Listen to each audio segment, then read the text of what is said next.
Assalamualaikum warahmatullahi wabarakatuh dan selamat siang. Nama saya Ani Prastiti Ningsi, NIM 190305019, Grup 1 PAS 4 Laboratorium Analisa Kimia Bahan Pangan. Pada video kali ini saya akan menjelaskan cara menentukan kualitas pada telur, cara penyimpanan pada telur, serta produk olahan yang menggunakan telur.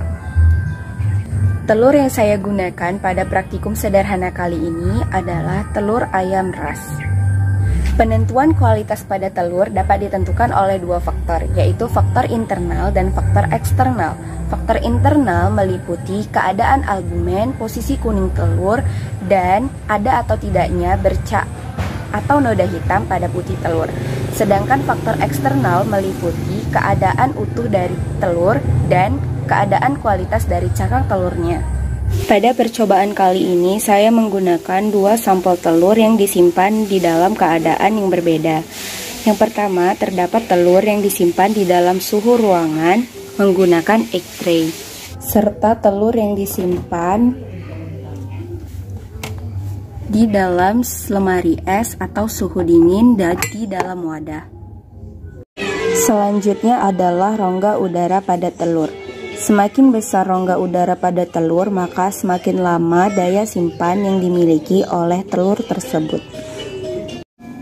Kuning telur berada di pinggir albumen. Hal ini disebabkan karena adanya penurunan elastisitas membran sitelin. Kemudian pada kekentalan putih telur dapat disebabkan karena kehilangan CO2 dan perubahan pH yang diakibatkan perubahan pada struktur protein musin. Pada sampel telur yang saya gunakan dapat dikategorikan ke dalam telur grade B atau mutu yang mutu 2. Pada keadaan mutu 2, kuning telur agak pipih, sedikit bergeser dari tengah. Kuning telur memiliki warna yang cerah dan jelas, batas-batas warnanya juga jelas dan bersih. Pada kondisi putih telurnya juga bebas dari bercak dan sedikit encer.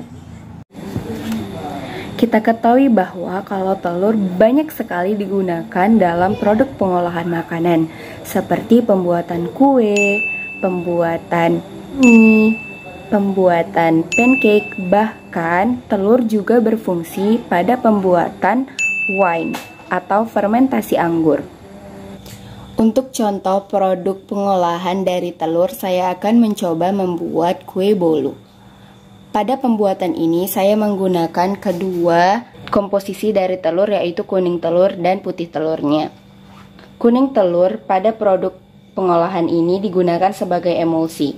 Kuning telur yang mengandung lecitin sebagai penstabil yang mampu berinteraksi pada permukaan globula lemak sehingga dapat mencegah pencampuran minyak dan air. Sedangkan putih telur pada produk ini digunakan sebagai daya busa yang didapatkan dengan pengocokan. Semakin lama pengocokan pada putih telur, maka volumenya akan semakin meningkat. Hal itu disebabkan karena adanya ovalbumin di dalamnya yang dapat membentuk buih yang kuat. Inilah tekstur setelah putih telur yang dikocok selama sekitar kurang lebih 3 menit. Dapat kita lihat yang awalnya putih telur hanya terdapat pada permukaan wadah. Sekarang volume pada putih telur meningkat hampir menutupi permukaan wadah. Baiklah, inilah hasil dari produk olahan dari telur. Demikianlah penjelasan singkat dari saya. Lebih kurangnya saya mohon maaf. Sekian dan terima kasih.